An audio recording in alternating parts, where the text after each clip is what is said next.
Hello, my name is Alyssa Brandt, and today I'm going to be talking about leading across cultures and what that looks like and how you can develop as a leader when you're working for a global organization.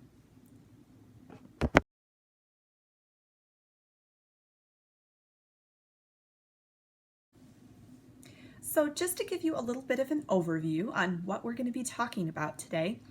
So we're going to be talking about how cultural influences impact our values and beliefs, and consequently, they relate to our behaviors and our working practices and our leadership styles. So, different cultures actually value different leadership approaches, and they might attach different importances to those leadership goals based on their cultural background and what things they value, whether it be religious or societal or something like that. So these differences can then create confusion and misunderstanding and conflict. So it's really important to be aware of these things within different cultures and within ourselves. So companies with extensive ethnic diversity are more likely to deliver innovative ideas and creative products, services, and solutions. So it's really important for us to be able to reach out to other cultures and be able to, it just helps us grow as a leader.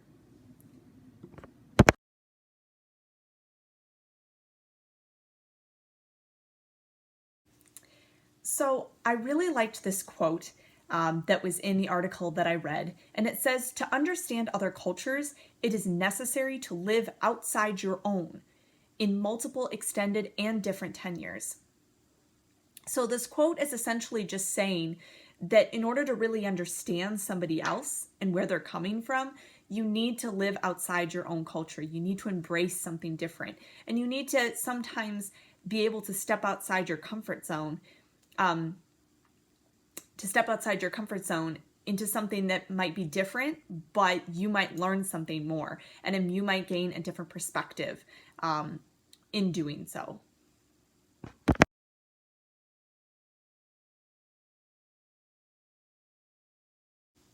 So right now I'm going to talk about some of the challenges that we might encounter when we work within a global environment and within a global organization, and when we're trying to communicate within different cultures than our own.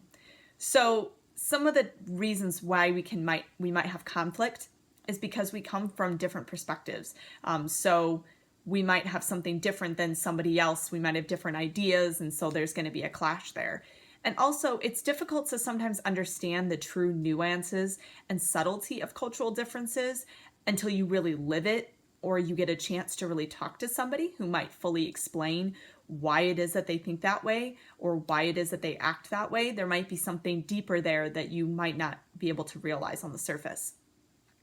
And also, it's really important that we remain authentic and culturally sensitive, as well as trying to understand. So that can be a bit of a challenge, because how do we balance who we are as people and our beliefs and where we're coming from, but also try to respect other people? So that can be a bit of a balancing act for that. And then also, we really want to be able to be adaptive with different cultures and norms, which can be a struggle, especially because it's a bit of a process it takes to learn and embrace something that is different from us, that's uncomfortable, because we naturally gravitate towards people who think like us or look like us. But in order to really grow as a leader, we need to be curious and be able to embrace these challenges.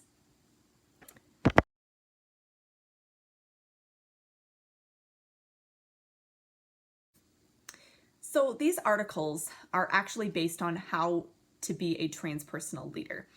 So I thought it would be important that we unpacked the definition of it, what they are looking at, what a transpersonal leader really looks like. So the definition that they have within this paper is that a transpersonal leader is able to operate beyond their own ego while they're continuing their own personal development and learning, and they're radical, but they're also ethical and authentic to themselves, but they're also emotionally intelligent and caring at the same time. So they're able to embed their authentic, ethical, and emotionally intelligent behaviors into the DNA of the organization that they are working for. So that just becomes what that organization is, because it's reflective of who you are as a leader if you have these traits. So they're then able to build strong collaborative relationships and create a performance enhancing culture that is ethical, caring, and sustainable.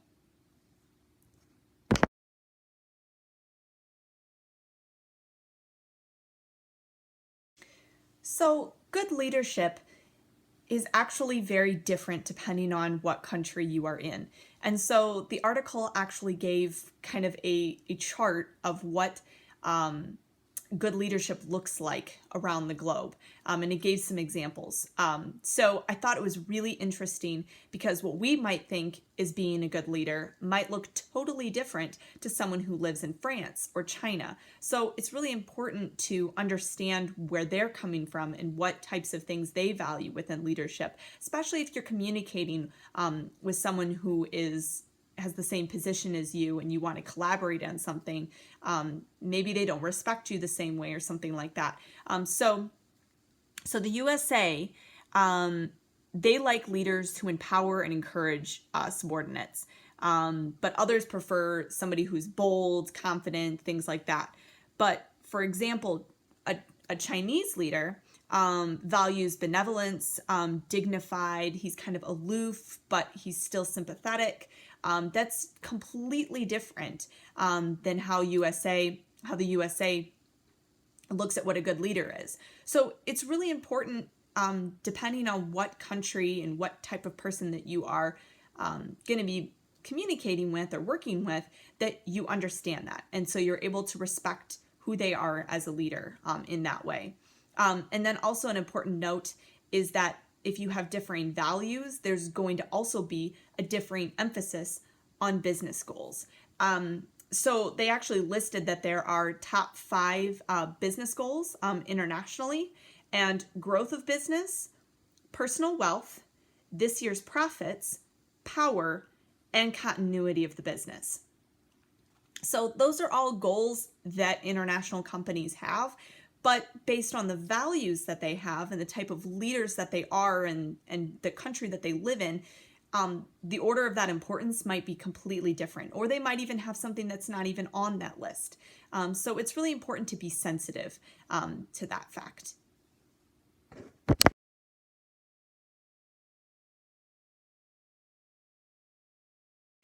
So at this point, you may be wondering, what in the world is culture really?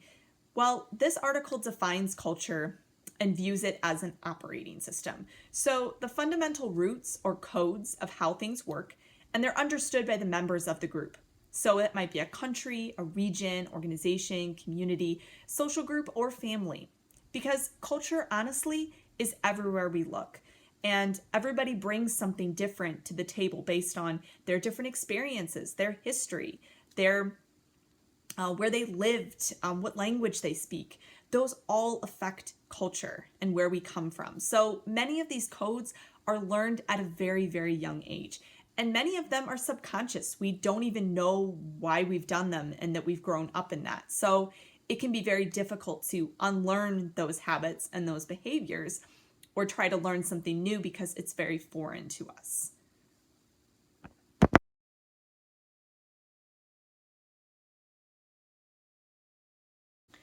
So culture can actually be viewed as an iceberg.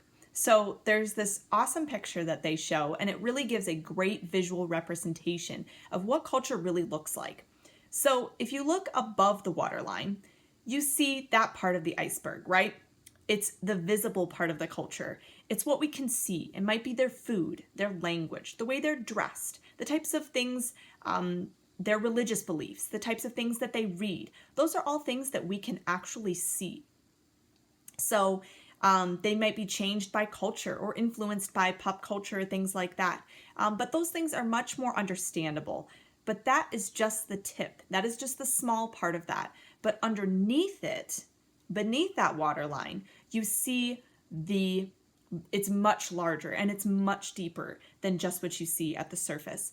And a lot of that is honestly very intangible. It's not something that we always understand. It takes time to learn those things. Those are values, beliefs, thoughts, worldviews, closely held emotions. And many times they're not always something that we can see or observe. And they're often hidden, and we might not even know about them ourselves. So it takes time to learn those. And if you're building relationships or having conversations with people, it's going to take time for you to truly see the deeper meaning behind something. So that's why it's important to really be sensitive to those cultures and those deeper meanings that you might not see on the surface.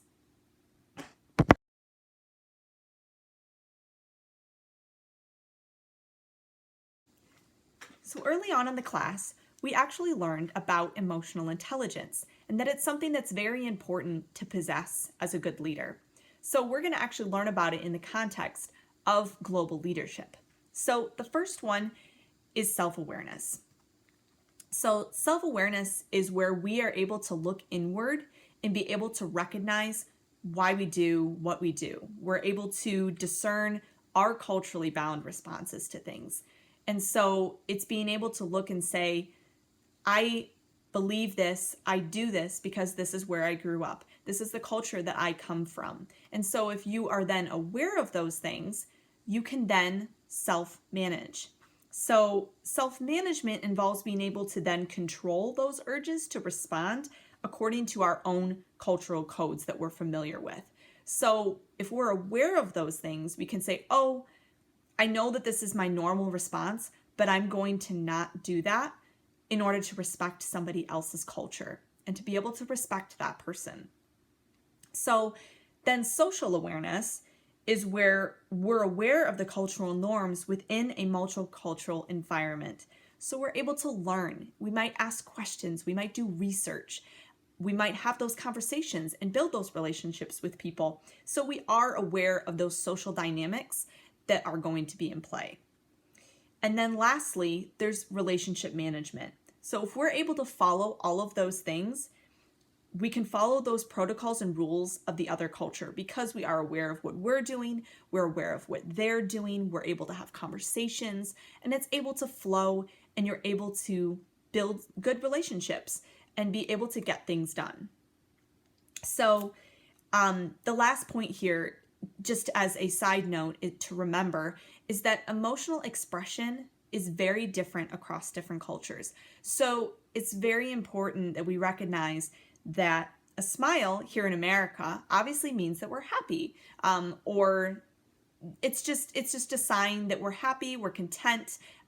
It's just something that we use. It's a very common nonverbal here in America. But in Russia, it's actually frowned upon. And if you're smiling, it's not necessarily trusted. So that's something to be aware of when you're over there, is that you might be, as an American, very quick to smile, but if you're over in Russia or dealing with that, it might be just something that you need to curb a little bit.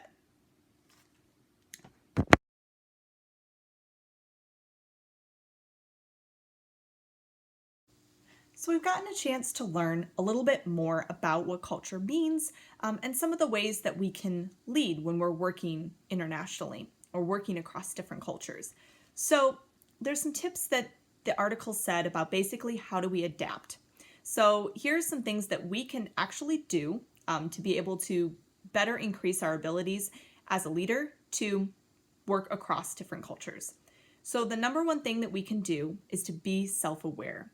We need to be able to reflect on the meaning of our own cultures and beliefs, why we do what we do, and the more that we are aware of those things, we can work to change them and we can curb them if necessary. So there's actually many online tools that are available so you can help discern the difference between how you see yourself and maybe how other stakeholders or people that you work with see you and your beliefs. So that can be very helpful. So the second thing is that you need to learn to stop imposing your own map onto other people. So many times this type of behavior can lead to conflict because we have a set idea of how we want things to go and how that other person should be acting, and we have those ideas and that map in our head. And so there can be this disagreement because they also are coming with that same map in their head. So it's really important that we stop doing having stereotypes, and that if there is conflict that arises, that we're able to explicitly explain why you're doing XYZ because you come from XYZ culture, right?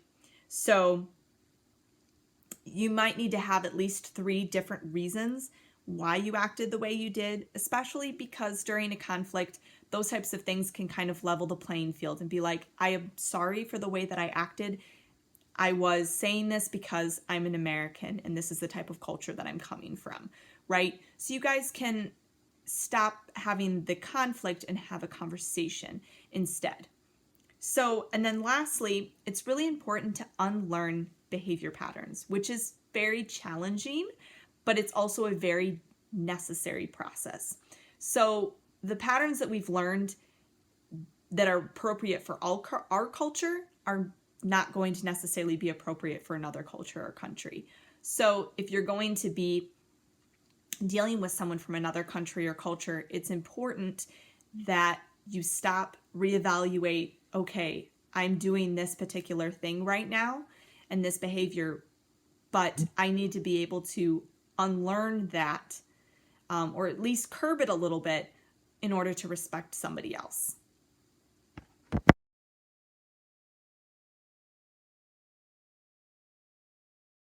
One of the last things that I want to talk about is that there's another very important tool that we can use called the cross-cultural kaleidoscope. And the purpose of this is actually to raise culturally derived awareness and facilitate culturally appropriate responsibility. So it looks at a lot of different factors. So you have the external factors that are on the outside and how they affect internally how the leader is going to act. And it will impact you as a leader and your cultural self. So is kind of that internal part. So you have things on the outside like your diversity, your communication style, where you come from, your geography, climate, economics, history, things like that. Those are all going to impact that inner part of your personality and the culture that you come from and who you are as a person and as a leader. So it's important to really look at all of those different factors and how they affect your perspective. Because if you're a middle-class white woman versus somebody who is Muslim, it's completely different. But you can also stand to grow and learn from that other person as well. So some of the final thoughts I have on this is that cultural understanding is a never-ending journey. So it's something that we are always going to strive for, and it's always something that we can always be learning. So having a global mindset and maintaining curiosity about the world, about different people, is an essential skill as a leader. It's something that we really need to strive for, is keeping that. And then working with people from different countries, cultures, organizations is actually a wonderful opportunity to be able to expand our creativity and innovation of your organization and you as a leader. It's just you're always going to stand to be better by interacting with somebody who is different from you. And it's amazing what you might learn.